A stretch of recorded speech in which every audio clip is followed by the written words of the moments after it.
Hello everyone, welcome to the HardReset channel, and today I'm going to show you how to check what games are compatible with your Turtle Beach Atom controller.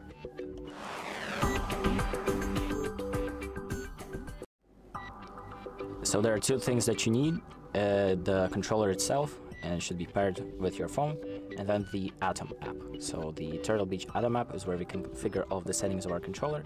We're going to open that up and go to the three bars on the top left and select the game discovery. And here you have pretty much all of the games that are confirmed to be working with your controller.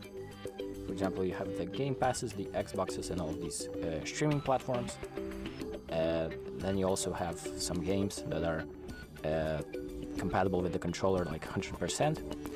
There might be other apps in the App Store that might work with this controller, but they might not be 100% configured with the controller. So once you've selected the app that you want to, for example, download and play with the controller, you just press on it and it will take you to the App Store page. You can install it and it will work with your controller. So that's about it. Thank you for watching. I hope this video helps you, and make sure to like and subscribe.